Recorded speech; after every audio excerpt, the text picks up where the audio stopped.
ओर उत्तर प्रदेश के पूर्व मुख्यमंत्री अखिलेश यादव जी का। उनसे बातचीत करेंगे हमारे सहयोगी अमीश देवगन जी। अखिलेश जी, बहुत बहुत स्वागत है।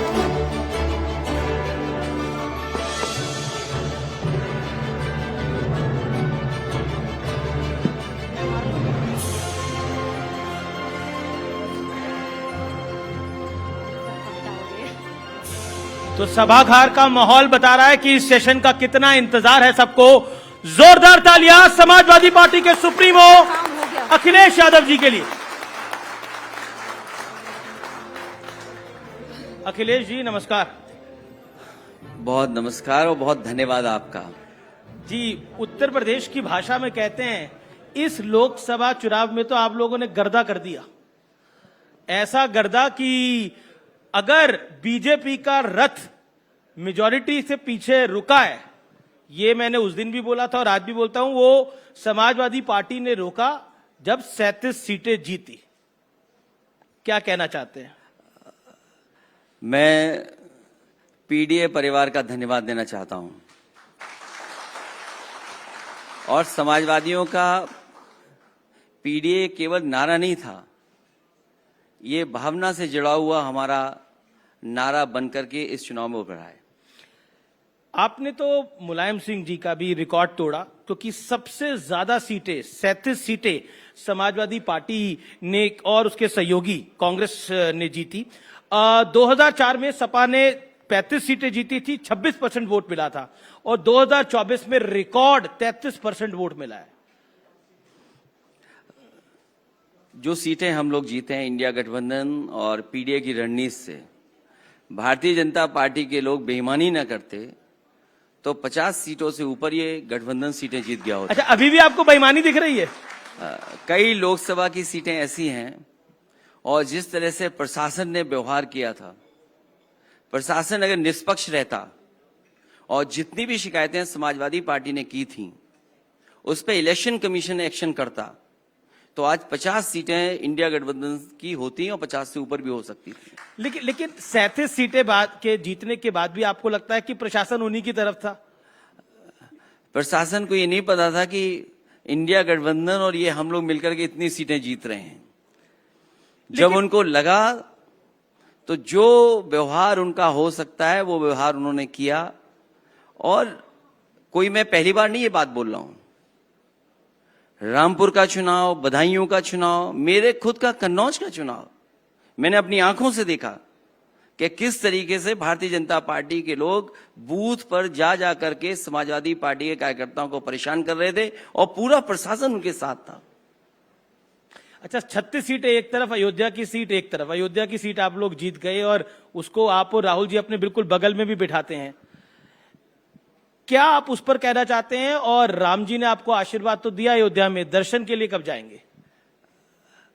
देखिए, अयोध्या फैजाबाद की सीट ये भारतीय जनता पार्टी की नाकामी रही जिसकी वजह से वो हारे हैं। और मैं बधाई देना चाहता हूं समाजवादी पार्टी के कार्यकर्ताओं का, जिन्होंने लगातार जनता का साथ दिया और उसका परिणाम यह हुआ कि अयोध्या की जनता ने, अयोध्या में भी आशीर्वाद समाजवादियों को मिला। अयोध्या के किसान किसी भी डेवलपमेंट के खिलाफ नहीं है। अयोध्या में जो विकास हो रहा है उसके किसी खिलाफ नहीं है। और आप कल्पना करिए कि अयोध्या जैसी पावन धरती पर अगर जमीन को लेकर के भ्रष्टाचार हो रहा होगा तो सोचिए उत्तर प्रदेश में और जिलों में क्या हो रहा होगा। समय समय पे बताया गया कि किसान को मार्केट वैल्यू का उनका मुआवजा मिलना चाहिए, सरकार ने मुआवजा नहीं दिया। जो व्यापारी जिनकी दुकान सदियों से वहां पर थी, बाजार, उनकी दुकानें तोड़ दी गई बुलडोजर से, उनको क्यों नहीं मार्केट वैल्यू से उनको मुआवजा मिला? या अन्य लोग जो रह रहे थे।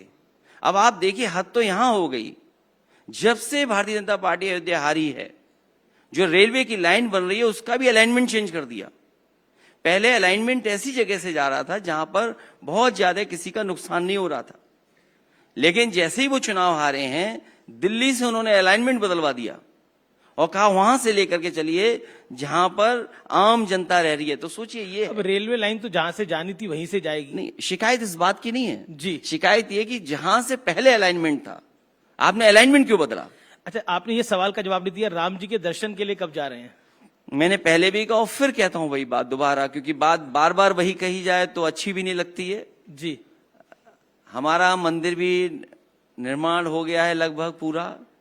जैसे ही हमारे मंदिर का निर्माण हो जाएगा, वहां का दर्शन कर करके सीधा मैं अयोध्या जाऊंगा। और फिर मंदिर आपका हमारा क्या, मंदिर तो सबका होता है। ये तो भारतीय जनता पार्टी को भी सोचना चाहिए था। निमंत्रण क्यों दिया आपने? अगर भगवान सबके थे तो आप निमंत्रण से कैसे बुला रहे थे? आप पाबंदी क्यों लगा रहे थे कि आज आप नहीं आएंगे दर्शन करने? चलिए, अब मैं दूसरे नैरेटिव की तरफ आता हूं। एक नैरेटिव समूचे विपक्ष ने सेट करने की कोशिश की कि बीजेपी का शासन आएगा तो संविधान बदल देगा, आरक्षण को समाप्त कर देगा, और इस नैरेटिव का फायदा उत्तर प्रदेश में मिला भी। और आरक्षण तो कोई खत्म नहीं कर सकता, अब ये स्पष्ट है बात। अब आपको क्या लगता है, ये नैरेटिव कहां जाता हुआ दिख रहा है 2027 के विधानसभा चुनाव में? हारने वाले तो यही कहेंगे ना कि अब आरक्षण नहीं खत्म हो सकता। हारने वाले क्या कहेंगे? और अभी कुछ दिन पहले आपने देखा था, लैटरल एंट्री से जिन लोगों को नौकरी मिलने जा रही थी, सरकार को अपने कदम पीछे हटाने पड़े। और लैटरल एंट्री कोई पहली बार नहीं हो रही थी, लैटरल एंट्री पहले भी हुई। क्या उसमें आरक्षण का जो मानक है वो माने सरकार ने? और कई ऐसे डिपार्टमेंट हैं जिसमें हजारों लोगों की लैटरल एंट्री हुई है। एग्रीकल्चर डिपार्टमेंट अगर हम देख लें केवल एक, उसमें न जाने कितने लैटरल एंट्री से एक्सपर्ट्स आए। क्या उसमें आरक्षण दिया गया? तो जो बात विपक्ष कह रहा था, जो समाजवादी लोग कह रहे थे, और समाजवादियों ने कोई पहले चुनाव में नहीं कहा, चुनाव शुरू होने से पहले जहां जहां पीडीए पंचायत की गई, वहां पर हर जगह ये बात कही कि भारतीय जनता पार्टी की सरकार आएगी तो संविधान से खिलवाड़ होगी। आपको भी पता है कि आरक्षण कोई खत्म नहीं करने वाला, नहीं, ये बात आज कह रहे हैं। मैं ये जानना चाहता हूं, जो वाइस चांसलर पूरा उत्तर प्रदेश जानता है कि जो वाइस चांसलर के अपॉइंटमेंट हैं, क्या उसमें पीडीए परिवार के लोग हैं? और फिर वाइस चांसलर ने जो जिन लोगों को अपॉइंट किया है, क्या उसमें पीडीए परिवार के लोग हैं? मेरा अगला सवाल है कि राहुल गांधी ने अमेरिका में आरक्षण पर एक बयान दिया जिसपे बवाल मच गया। उन्होंने कहा कांग्रेस आरक्षण खत्म करने के बारे में तब सोचेगी जब सही समय होगा। तो अब बताइए, ये तो आप ही के सहयोगी हैं। देखिए, जो स्टेटमेंट कांग्रेस पार्टी के राहुल गांधी जी ने दिया, पहली लाइन गलत थी, बाकी सब ठीक था। तो आप ही तो पिक कर रहे हो, आपको पिक क्या करना है? अब देखिए, और खबर तो ऐसी पिक आरक्षण होती की है। बात है, आरक्षण में लड़ाई बहुत लंबी रही है, इतिहास बहुत उसका लंबा रहा है कि कहां कहां लोगों को इसके लिए लड़ना पड़ा है, तब जाकर के अधिकार मिले। लेकिन देखिए, सिर्फ हमने सवाल नहीं उठाया या बीजेपी ने सवाल नहीं उठाया, मायावती ने भी बोला कि मुझे डर है कि अगर कांग्रेस सत्ता में आई तो आरक्षण को समाप्त कर देगी। मायावती जी का ने बोला। सच्चाई ये है कि आरक्षण के लेकर के समय समय पर देश में बहुत सारे संगठन, बहुत सारी पॉलिटिकल पार्टी, उन लोगों ने अपनी बात रखी और लड़ाई लड़ी गई है। और आरक्षण तब मिला है जब बहुत लड़ना पड़ा है लोगों को। जी, एक बहुत बड़ा विषय है जिसको लेकर बीते दिनों बहुत सियासत हुई। अपराधियों में, डकैतों में जाति ढूंढनी जा रही है। इस विषय पर आप क्या कहना चाहते हैं? मेरे पास आपका एक बयान भी है जो आपने सुल्तानपुर की डकैती के विषय में बोला। क्या कहना चाहते हैं आप? देखिए, ये सरकार भेदभाव कर रही है। कैसे भेदभाव? ऐसा है कि अगर सरकार ये स्वीकार करती है जी, सुल्तानपुर वाले मामले में कि मुख्य उसमें जो अपराधी है और उस पर मुकदमे ज्यादा हैं, वो सरेंडर कर लेता है। आप मंगेश को 2 तारीख को उठाते हैं और 5 तारीख को इनकाउंटर करते हैं। आपने मुख्य जो उसका सबसे करता धरता था, उसके खिलाफ कार्रवाई क्या की आपने? लेकिन योगी जी ने बोला कि अगर वो डकैत वहां पर लोगों को मार देते, उसके बाद क्या करा जाता? उन्होंने आपसे सवाल पूछा। ये योगी जी ने क्या सवाल किया है, वो अपने एसटीएफ के बारे में जान लें। एसटीएफ क्या है? लोग तो यहां तक चर्चा कर रहे हैं, जो सुनने को मिल रहा है कि वो एसटीएफ है, स्पेशल ठाकुर फोर्स। और अगर तो आप ये तो नहीं, अगर आप मुझसे पूछ रहे हैं तो मैं आपसे जानना चाहूंगा, और आपको भी मुझे पता है, आपको जानकारी है कि एसटीएफ में इतने सदस्य जो हैं, मेंबर्स हैं उसके, जो उसमें तैनाती है, वो कौन लोग हैं? उत्तर प्रदेश की जितनी भी जांचें हैं, महत्वपूर्ण जांचें, वो एसटीएफ को गई। क्या किया एसटीएफ ने? और एसटीएफ में पहले दिन से कौन लोग बैठे हुए हैं? और फिर आपको इतना भी दिमाग नहीं है कि आपने इनकाउंटर किया और चप्पल पहने खड़े हैं आप। क्या दिखाना चाहते थे आप क्या साबित करना चाहते थे? लेकिन देखिए, सबका अपना नैरेटिव है। ओवैसी आए थे, उन्होंने बोला कि एनकाउंटर में मुसलमान मारे जा रहे हैं। आपका नैरेटिव अलग है, बीजेपी का नैरेटिव अलग है। नहीं, हमारा नैरेटिव ये है कि अगर कोई अपराधी है उसके लिए न्यायालय है। आप न्यायालय पे भी भरोसा नहीं रख रहे हैं आप। मैं एक आंकड़ा आपके सामने रखता हूं, क्योंकि आपने बोला कि जाति देखकर और एनकाउंटर होते हैं, तो मेरे पास एक आंकड़ा है। 2017 के बाद से करीब 207 अपराधी एनकाउंटर हुए हैं। करीब 66 मुसलमान हैं, 20 ब्राह्मण, 18 ठाकुर और 16 यादव हैं। अब आप बताइए, अन्य में कितने हैं? क्या पूछा आपने? अन्य में भी लिखा होगा। मेरे पास जो आंकड़ा है मैं आपको बता रहा हूं। नहीं, तो आधा अधूरा आंकड़ा मेरे मत पास पूरा दिखाइए। आंकड़ा है ये। मैं इसी तरह आपके आंकड़े के हिसाब से मैं कहता हूं, मैंने अंग्रेजी अखबार का एक लेख पढ़ा जिसमें ये कहा गया कि जब से सरकार बनी है भारतीय जनता पार्टी की, उसमें 18,000 ऐसी घटनाएं हुई हैं। 18,000। और अगर 18,000 हुई हैं तो वो जो आप आंकड़ा हमें बता रहे हो, तो 18,000 का वो आंकड़ा कहां है? और हमारे पास ऑफिशियल तो 207 है। हमारे पास भी आंकड़ा है जी, निकालना है आप।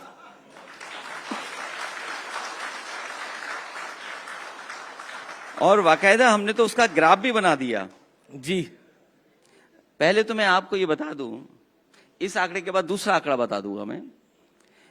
देश की जेलों में बंद विचाराधीन कैदी, जो सरकारी आंकड़ा है, वो ये बताता है कि कम से कम 84% लोग वही हैं, केवल पीड़ित परिवार के। और जो उत्तर प्रदेश का आंकड़ा है जिसकी आप बात कर रहे हैं, फेक इनकाउंटर में मारे गए अपराधियों के आंकड़े, आप गिनिए कि इसमें पीड़ित कितने कुल मिलाकर के? पिछड़े, दलित, मुसलमान भाई, आदिवासी कितने हैं? पर अखिलेश जी, एक सवाल, काउंटर नहीं, सवाल। अगर वो आंकड़े आप बता दें मुझे, बिल्कुल, आंकड़े तो आपसे आंकड़े 60% वही लोग निकलेंगे। नहीं, पर अपराधी को पकड़ने से पहले उसकी जाति पूछनी चाहिए। आप क्या इस पक्ष में? आप पूर्व मुख्यमंत्री हैं उत्तर प्रदेश के। नहीं, मैं ये पूछना चाहता हूं, जो मुख्य अपराधी था, जिस पे मुख्य थे धाराएं थी, जितना बड़ा पेज आप हाथ में लिए हो उतनी उसकी धाराएं थी उसके ऊपर, उसको आपने सरेंडर करा दिया। तो आपको सब एनकाउंटर फेक लगते हैं जितने यूपी में हो रहे हैं आजकल 2017 के बाद से? कानपुर में गाड़ी पलट गई, कौन यकीन करेगा सरकार पे कि गाड़ी अपने आप पलट गई? पर कोर्ट ने तो माना, कोर्ट में गया मामला, कोर्ट ने तो बोला कि ठीक है। क्या जनता ये स्वीकार कर रही है? ये बात जो आसपास लोग थे वो स्वीकार कर रहे हैं क्या? और फिर आजकल तो जमाना गूगल मैप का है। हमें और आपको ये कोशिश करनी चाहिए, थोड़ा फंड्स और एफर्ट्स लगा करके हमें आज गूगल मैप से सब पता लग जाएगा कि कब गाड़ी पलटी थी वो। तो आपको लगता है वो गाड़ी पलटाई गई थी? मैं, जहां तक मुझे जानकारी है जी, जहां तक मेरी सोर्सेज कहती हैं कि गाड़ी पलटाई गई थी। और फिर जहां तक इनकाउंटर की बात है, आप अपने आंकड़े बता रहे थे, तो हमारे आंकड़े ठीक हैं कि आपके आंकड़े ठीक हैं? अब ये तो जनता तय करेगी, लेकिन मैंने तो आपको एनसीआरबी के आंकड़े तो आप मानेंगे? नहीं, बिल्कुल एनसीआरबी के डाटा, एनसीआरबी का जो डेटा कहता है वो यही कहता है जो मैं कह रहा हूं। लेकिन सीएम योगी कहते हैं कि 2017 से पहले हर जिले में माफिया एक समांतर सरकार चलाता था, चाहे वो प्रयागराज हो, चाहे वो गाजीपुर हो, और माफिया की मौज मस्ती थी। लेकिन मेरे आने के बाद मेरी सरकार की ठसक इतनी है कि माफिया कहते हैं कि अब उत्तर प्रदेश में नहीं जाना। किसी भी मुख्यमंत्री ने जेल में जाकर के माफिया के साथ कॉफी चाय नहीं पी होगी। और उत्तर प्रदेश का कोई मुख्यमंत्री अपने मुकदमे वापस नहीं लिया होगा। और फिर आज तो 7 साल हो जाएंगे लगभग सरकार के। उत्तर प्रदेश को वो सूची जारी करनी चाहिए जिसमें टॉप 10 माफिया है प्रदेश के। क्या सरकार कभी भी टॉप 10 माफियाओं का सूची जारी करेगी? यही जो नेगेटिव नैरेटिव है जो बीजेपी कोशिश करती है बनाने का, जी, इसीलिए चुनाव हार रही है। उत्तर प्रदेश का वोट पॉजिटिव पॉलिटिक्स पे पड़ा था, नेगेटिव नैरेटिव पे नहीं पड़ा था, इसीलिए भारतीय जनता पार्टी हारी है। एक आपने बयान दिया जिसकी बड़ी चर्चा है आजकल, माफिया और मठाधीश में कोई फर्क नहीं होता, जिसके बाद कई साधु संतों ने इसके विरोध में बयान दिया। इसको आप कैसे देखते हैं? आप तो बहुत वरिष्ठ पत्रकार हैं और हर शब्द का एक भाव होता है। अगर मैं ये कहूं कि आप पत्रकारों के सबसे बड़े मठाधीश हैं तो आपको कैसा लगेगा?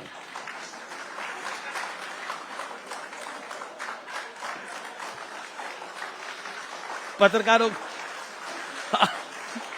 आप कह रहे हैं कि पत्रकारों के आप सबसे बड़े मठाधीश हैं? नहीं, आपको कैसा मुझे लगा? मुझे अच्छा लगेगा कि भाई आप मुझे ये बात बोल रहे हैं, आप मेरी तारीफ कर रहे हैं कि सब पत्रकारों को मुझसे सीखना चाहिए, लेकिन आपने तो माफिया और मठाधीश को मिला दिया ना। नहीं, तो मैंने सवाल उस पे है।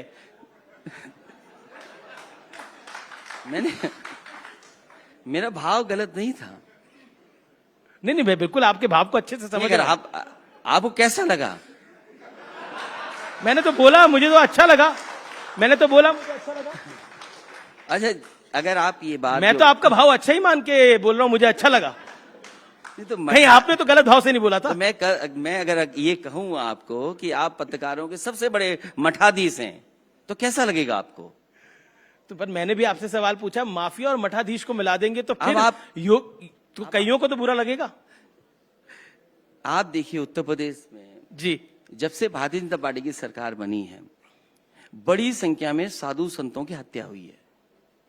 मुझे याद है नरेंद्र गिरि जी अखाड़ा परिषद के अध्यक्ष थे जी, और कोई समय ऐसा नहीं गुजरता था जब वो लखनऊ आए और मुझसे मिल करके ना जाएं। सोचिए, उनकी हत्या हो गई। रायबरेली में एक साधु संत थे, उन्हें उल्टा लटका दिया गया था। लखनऊ में एक हिंदू वाहिनी के नेता थे, हिंदू सभा के, उन्हें मार दिया गया था। तो ये सब क्या था? और फिर मैंने किसी साधु संत के खिलाफ नहीं बोला है, मैंने तो केवल मठाधीशों के खिलाफ बोला है। इसमें बुरा किसको लग रहा है? आप मैं जानते किसी हैं आपका भी निशाना कहाँ था? संत के खिलाफ नहीं बोला है मैंने। मैं आप आज भी भी जानते हैं कहता आपका हूं, निशाना मैं कहाँ पहले था? भी इतने भोले नहीं है अखिलेश जी, आप भी जानते हैं आपका निशाना कहाँ है। नहीं, तो मैंने उनके खिलाफ नहीं बोला। मैंने सुना और देखा है कि वो हमारे पुतले जलाए जा रहे हैं। पूरे उत्तर प्रदेश में 6 पुतले जले हैं।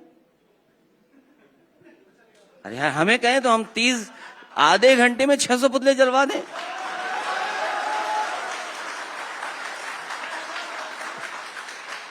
लेकिन चलिए, ये तो पुतलों की बात हुई, लेकिन अब मैं भेड़िए की बात करना चाहता हूं। यूपी में आजकल भेड़िए की काफी चर्चा है, देखिए, और जो भेड़िया है वो बड़ी दिक्कत भी कर रहे हैं।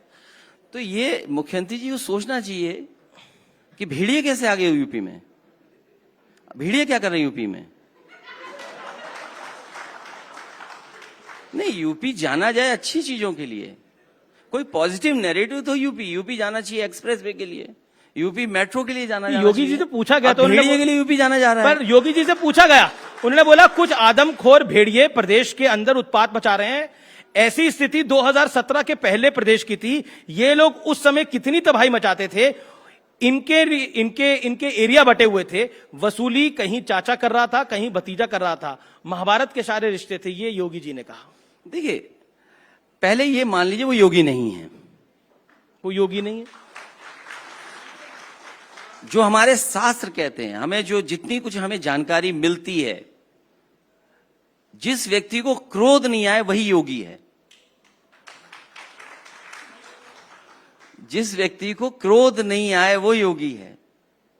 और एक योगी से ऐसी भाषा की उम्मीद नहीं कर सकते। अगर ये बातें योगी जी की हैं तो योगी जी खुद बताएं कि आदमखोर भेड़िया क्या कर रहा है। पर आप कह रहे हैं वो योगी नहीं है, वो गोरखनाथ पीठ के महंत हैं, तो योगी आदित्यनाथ हैं। जो योगी होता है वो त्याग करता है।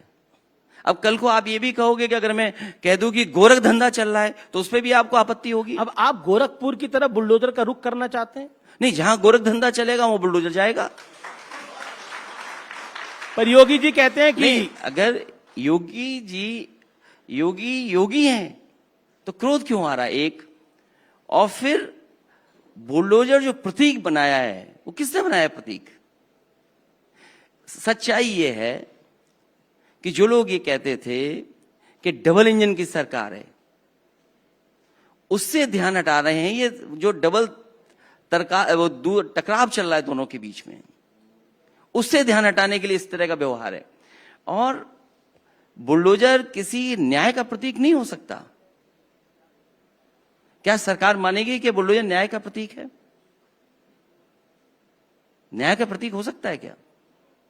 सुप्रीम कोर्ट, हाई कोर्ट मना कर रहा है कि इस तरह का व्यवहार नहीं होना चाहिए। जिसके कागज हैं, जिसका नक्शा पास है, आप घर उड़ा दे रहे हैं केवल इसलिए कि आप डर दिखाना चाहते हैं। बहुत सारे बिल्डिंग्स लखनऊ में, आप भी तो गोरखपुर की तरफ आप बुलडोजर करना चाहते हैं। इसमें क्या गलत है? जहां इलीगल काम होगा इसमें क्या गलत है? तो आपको लगता है गोरखपुर में सब इलीगल हो रहा है अभी से? लीगल क्या है वहां पर? कुछ तो लीगल होगा, कुछ तो इलीगल होगा। बीजेपी ने बोला ये हिंदुत्व पर हमला है, गोरखनाथ पीर पे हमला है। ये किसी हिंदुत्व पे नहीं है, किसी पर ये हमला नहीं है। बुलडोजर जो नया प्रतीक बनाया है न्याय का, नहीं हो सकता। जो कॉन्स्टिट्यूशन को मानते हैं, संविधान को मानते हैं, वो बुलडोजर प्रतीक नहीं मान सकते किसी चीज को लेकर के। जी, अगला सवाल कन्नौज में नवाब सिंह यादव को लेकर है। एक घटनाक्रम हुआ, उसको लेकर बीजेपी ने बहुत सारी इल्जाम आपकी पार्टी पे लगाए। प्रदेश में कहीं भी ऐसा दुष्कर्म होता है तो समाजवादी पार्टी बोलती है कि ये गलत हो रहा है, लेकिन नवाब सिंह यादव के विषय पर या फिर मोहित खान के विषय पर आप क्या कहना चाहते हैं? मैं जानता था ये सवाल जरूर आप लोग पूछेंगे। जिस व्यक्ति का आपने नाम लिया है जी, उसका संबंध बीजेपी के नेताओं से बहुत अच्छा है। और ये बात अगर आप जानना चाहें तो कन्नौज के पुलिस कप्तान से फोन मिलाइए, वो आपको सच्चाई बता सकते हैं। एक बीजेपी का गुट फंसाने में लगा था, एक बीजेपी का गुट बचाने में लगा था। इसमें समाजवादी पार्टी क्या करे? पर वो कहते हैं नेता आपके हैं, वो कहते हैं नेता आपके हमारी पार्टी, इंडिया अलायंस का फोटो है। फोटो हमारे साथ होगी, पार्टी के नेताओं के साथ होगी। वो हमारी पार्टी में कब थे? 2019 का चुनाव हम हारे हैं, 2019 चुनाव हारे, 2022 का चुनाव हारे, 2017 में इन्हीं लीडर्स का क्या रोल था? तो इसीलिए तो मैं कह रहा हूं कि क्या बीजेपी जाति देख करके जोड़ रही है समाजवादियों से, समाजवादी पार्टी से जोड़ रहे हैं? उन्हें अपने झांकना चाहिए कि आखिरकार बचाने में और फंसाने में कौन लोग लगे थे। जी, मेरा अगला सवाल है कि ये लाल टोपी को लेकर आजकल सियासत बड़ी गरमाई हुई है। कभी बीजेपी का कोई नेता, चाहे वो योगी आदित्यनाथ हो, केशव प्रसाद मौर्य हो, वो कहते हैं लाल टोपी है, काले कारनामे हैं। आपका जवाब क्या होगा? और काली टोपी के कैसे कारनामे होंगे? इसलिए लाल रंग में मत उलझिए। लाल रंग मां दुर्गा का है, लाल रंग सिंदूर का भी है। लाल रंग हालांकि आपके माइक पे भी है और आपको टीआरपी बढ़ाने का मैं सुझाव देता हूं आपको। अच्छा, अगर इसकी टीआरपी 5 गुना बढ़ानी है आपको, जो पीडीए परिवार है 90%, उसकी जितनी बात करेंगे उतनी टीआरपी आपकी बढ़ जाएगी। हम सबकी बात करते हैं, हम सबकी बात करते हैं। मेरा अगला सवाल है, ये आपने एक मॉनसून ऑफर दिया था। मॉनसून तो अभी काफी इस बार लेट तक चल गया है, तो अभी भी वो मॉनसून ऑफर जारी है, लेकिन वहां तो अब तो मामला ठीक हो गया है। जब मॉनसून क्या वो फिर विंटर ऑफर तक जाएगा? जो मॉनसून जिस समय पीक पे था जी, उस समय हमारा ऑफर था। अब मॉनसून खत्म हो गया है तो हमारा ऑफर भी खत्म तो हो मैं गया। वही पूरा विंटर ऑफर में तब्दील हो सकता है। मुझे लगता है इनको नहीं अब देना पड़ेगा, किसी और को विंटर डिस्काउंट देना पड़ेगा। जी, मेरा अगला प्रश्न है कि आप कहते हैं कि मायावती फोन नहीं उठाती, मायावती कहती हैं कि आप फोन नहीं उठाते, तो कनेक्शन कहां गड़बड़ हो रहा है? ये जिसके बाद जब गठबंधन टूट गया तो फिर फोन का कनेक्शन भी टूट गया। तो अब होगा नहीं आगे, अब आगे होगा नहीं कनेक्शन? नहीं, अब कैसे होगा? लेकिन इंडिया अलायंस को लेकर आप क्या भविष्य देखते हैं? हरियाणा में आपने सीटें मांगी थी, सीटें आपको नहीं मिली हैं, कैसे देखते हैं आप इसको? देखिए, हरियाणा में समाजवादी पार्टी का संगठन बहुत अच्छा नहीं है, लेकिन समाजवादी पार्टी के पास फेसेस बहुत अच्छे थे जो समाजवादी पार्टी के चुनाव चिन्ह पर लड़ना भी चाहते थे या समाजवादी पार्टी के सहयोग से लड़ना चाहते थे। समाजवादी पार्टी की कोशिश थी कि कांग्रेस के साथ अलायंस में जाएं, लेकिन क्योंकि हमारा ये मानना है सीट से ज्यादा जीत महत्वपूर्ण है, सीट से ज्यादा हमारी जीत महत्वपूर्ण है, इसलिए हरियाणा से हमारी पार्टी ने ये तय किया है कि हम गठबंधन, इंडिया गठबंधन के साथ हैं। जी, और मेरा अगला सवाल है कि ये सैम पित्रोदा हैं, उन्होंने बोला अब राहुल गांधी पप्पू नहीं है, उनके पास विजन है, वो पढ़े लिखे हैं, और क्या आपको भी लगता है कि राहुल गांधी की छवि अब तेजी से बदल रही है अकॉर्डिंग टू सैम पित्रोदा? पूरे देश में सब कुछ बदल रहा है। देखो, बीजेपी भी बदल रही है, कितनी कमजोर होगी बीजेपी, लेकिन अभी भी फुल मेजॉरिटी तो है एनडीए के पास। देखो, दिल्ली लखनऊ में जो डबल इंजन की सरकार थी, वो डबल इंजन कहाँ है? वो टकरा रहे हैं, तकरार चल रही है एक दूसरे में। लेकिन मेरा अगला प्रश्न है कि राहुल गांधी ने अमेरिका में बोला कि देश में सिख भाई हमारे जो हैं वो पगड़ी नहीं डाल सकते, करा नहीं डाल सकते, इस बयान से आप सहमत हैं? देखिए, हमारे देश में सबसे अच्छी खूबसूरती यही है कि हम सब धर्मों को मानते हैं। हमारे देश की यही खूबसूरती है कि हम हर एक को स्वीकार करते हैं। लेकिन आज एक मंत्री हैं, उन्होंने बोला कि राहुल गांधी नंबर 1 के आतंकवादी हैं, टेररिस्ट हैं। बिट्टू हैं बीजेपी सरकार में मंत्री। वो पहले कांग्रेस में थे जी, अब वो क्यों ऐसा कह रहे हैं ये बता पाना मुश्किल है। चलिए, आखिरी राउंड है, आपको मैं कुछ तस्वीरें दिखाना चाहता हूं, तस्वीरें दिखा देते हैं। पहली तस्वीर देखते हैं किसकी आती है। भेड़िए की तस्वीर आई है। ये यूपी में क्या कर रहा है? अगली तस्वीर रामलला की मूर्ति। मैं दर्शन करने जाऊंगा अपने मंदिर के दर्शन होने के बाद। जी, अगली तस्वीर देख लेते हैं। केशव प्रसाद मौर्य। ये प्रसाद किसको दे रहे हैं कि ले रहे हैं प्रसाद? जी, अब देखते हैं अगली है कि कौन सा रंग बेहतर है, लाल या भगवा? देखिए, लाल ही रंग बेहतर है, क्योंकि जितनी भी लाइटें हैं रेड लाइट में हैं, इसलिए डेंजर कोई दिखाता है, प्यार कोई दिखाता हो तो यही रंग है लाल। जी, ये प्यार का रंग है। अगली देख लेते हैं, किससे गठबंधन करेंगे, मायावती जी से या चंद्रशेखर रावण जी से? देखिए, अभी तो कोई ऐसा समय नहीं है जहां गठबंधन की बात की जाए। जी, बहुत बहुत शुक्रिया, आप हमारे मंच पर आए, आपने अपनी बात को रखा। बहुत बहुत धन्यवाद अखिलेश यादव जी। कृपया आप मंच पर बने रहें। मैं अनुरोध करूंगी न्यूज 18 इंडिया और हिंदी डिजिटल के मैनेजिंग एडिटर ज्योति कमल जी से वो मंच पर आएं और हमारे खास मेहमान का धन्यवाद दें।